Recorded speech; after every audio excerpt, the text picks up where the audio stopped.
Hello everyone, welcome back. I'm doing a little night training tonight, and what I'm doing is I'm training for a realistic self-defense type of situation. I'm going to be shooting at this black target over here, not the white target, the black one, okay? On this side right here, that black target, not the white one. The white one's the good guy, okay? The black target, that's the one that's a lethal threat.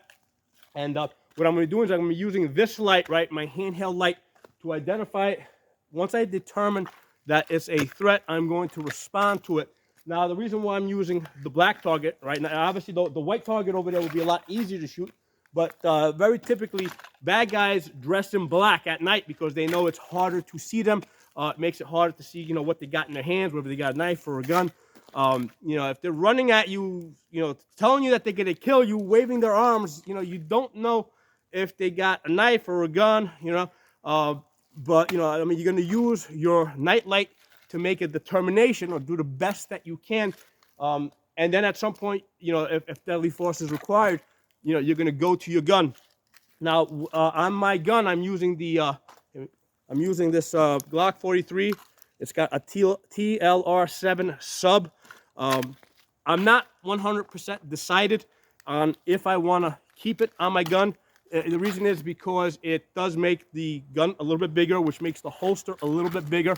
So here's the thing: the question that's always come up is, are you going to go from your hand light to your gun light and then to your trigger, or do you just go straight from your hand light to your trigger because you use this light to identify that is a deadly threat? Okay, so in this particular exercise, I am practicing going from hand light to gun light to trigger. Okay, so that's the exercise. I'm going to turn off the lights and I'm going to go through this.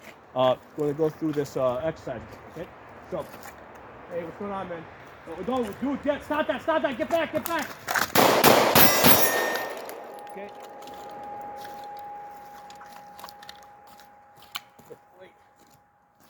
All right, so it took put out four shots. First two shots miss. Now it just so happens that target over there is half the size of a man-sized target. In this case, I can hear the ding. Put my light on. I can hear the ding, so I know that I was getting. I could hear that first two shots were misses. I could hear that the next two shots were hits. In reality, I would have no way of knowing if those first two shots hit or if they didn't hit. So that's why, like in a self-defense type of situation at night, you kind of, once you determine that deadly force is required, you pretty much are committed to a string of shots, okay? Because you don't know if they're going to hit. As long as the threat is coming towards you, as long as they're a threat, until they go down or turn around and run away, you really don't know the effect of your hits, okay? So that's one of the nice things about the steel that I'm using is I can hear the hits, all right? So I know when I'm getting hits or when I'm getting misses, but in a real self-defense situation, you're not gonna get those hits. You're gonna, you're not gonna hear the hits, right? You're not gonna hear the ding, ding, ding, ding. So you just have to pay attention to what's the threat doing. Did they stop? Did they go down? Are they turning around?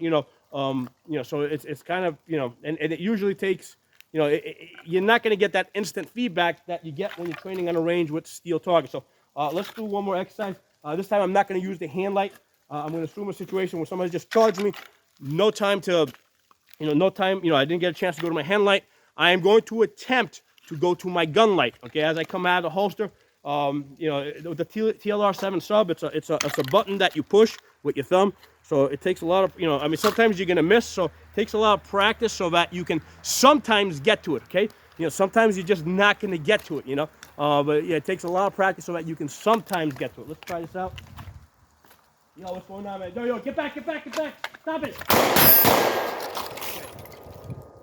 So basically I got, I think I fired 3 shots.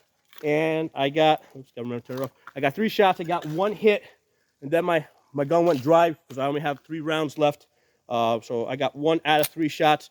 But if I didn't hit a ding, ding, ding, I would have had no way of knowing if I actually got any hits. Now in this case, I could see, because I had my light on, I could see the dirt move a little bit around the target. So I know that my misses were only off by maybe a couple of inches on each side. But you would not know that if you didn't have a pile of dirt immediately behind the target that you were shooting at where you can see the impact. So a couple of things for you guys to think about in a realistic situation where bad guys wearing black, everything's black, you know, it's hard to really see the effect of your shots. You know, you kind of have to just practice, you know, a string of shots. You know, once you make that determination that deadly force is required, I mean, you know, you don't know if it's going to take one shot or a full magazine to stop the threat. You know, you pretty much, you know, you have to keep looking at the threat and determining at what point does it stop. At what point does it go down, or what point does it turn around and run away?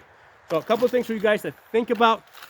It's kind of like you know, it's one of those things where there's no great answer. You know, it's one of the, you know, you could do everything right and still be wrong. So try not to get into this type of situation if you can avoid it.